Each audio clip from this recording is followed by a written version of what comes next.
London's once thriving nightclub scene is dwindling. In 2005, there were 3,144 clubs in the UK. In 2015, that figure was down to just 1,733. Famous venues like The End, Turnmills, The Cross and Bagley's are just a handful of the names to have gone, victim to urban regeneration or replaced by residential and commercial properties. In the face of rising rents and increased business rates, some club owners have looked at the risks and simply walked away from the industry altogether. The latest on that list is Fabric here in Farringdon, one of the UK's best-known nightclubs. It already had to shut temporarily earlier this year after the death of 2 teenagers. Now it faces permanent closure after its licence was revoked. A decision made by Islington Council in North London, who reckon that there's a culture of drugs here which Fabric can't control. Fabric's owners are appealing the decision. We were always a very, very proud partner of the police. These aren't Fabric challenges, these are social challenges. To actually shut a venue that has been trying to deal with those things sends out a very bad message. Even just to launch a venue, you know, of the size of Fabric in modern money would probably be close to £12 million. You wouldn't get bank funding for that. The risks then that the following Wednesday the police would be able to turn up with 6 witness statements that could suspend that licence for 28 days. So if you even had the resources to see yourself through to a hearing and then have that licence revoked without you ever being able to actually defend yourself against those witness statements, just makes that whole model absolutely flawed. The decision to close Fabric comes on the heels of the launch of the 24-hour tube service, and London Mayor Sadiq Khan's announcement that he wants to appoint a night star to help boost the city's nighttime economy.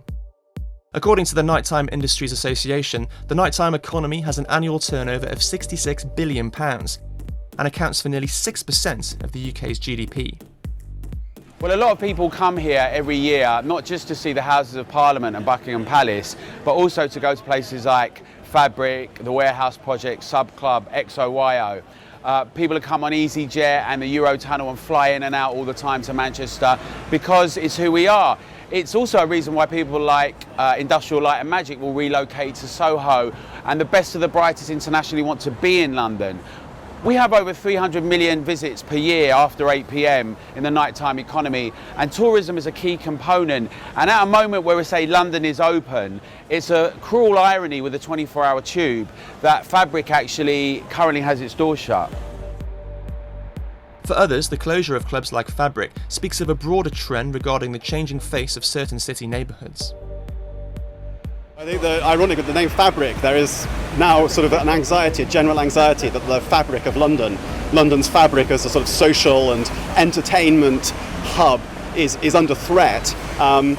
And that it's really under threat from what are competing demands of the city's success, its prosperity. That the city is younger, it's richer than the rest of Britain, which is an immediate sort of audience who want to go out and enjoy themselves at night, yet that same prosperity is also leading to the wholesale and very dramatic redevelopments of those industrial areas where the clubs went and clustered. The redevelopment of the city by property developers has led to lots of residents coming in, which then leads to noise complaints. So the people who move into the buzzy areas then find out that it's a bit too buzzy for their liking and they get the buzz closed down.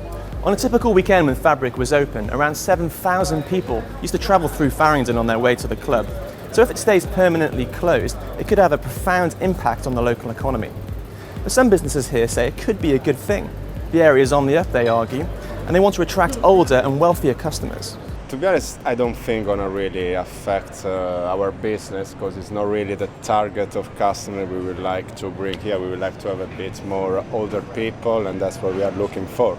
Because of the Fabric has been closed, every weekend, Friday, Saturday, we're losing at least £2,500–3,000. Islington Council declined to appear in this video, but a council spokesperson said the licensing subcommittee heard evidence that both 18-year-olds who died this summer had taken MDMA and Fabric. They bought the drugs in Fabric, and that the people entering the club were inadequately searched. And, in the light of the circumstances, revocation was both appropriate and proportionate. The UK club scene expanded after the Criminal Justice Act of 1994, which forced partygoers from illegal raves to more regulated spaces.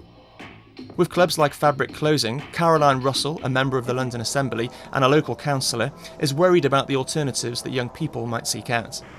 These clubs, like Fabric, can do a huge amount to keep young people safe, and if they are turning in drugs to the police, that is not evidence of a problem with Fabric.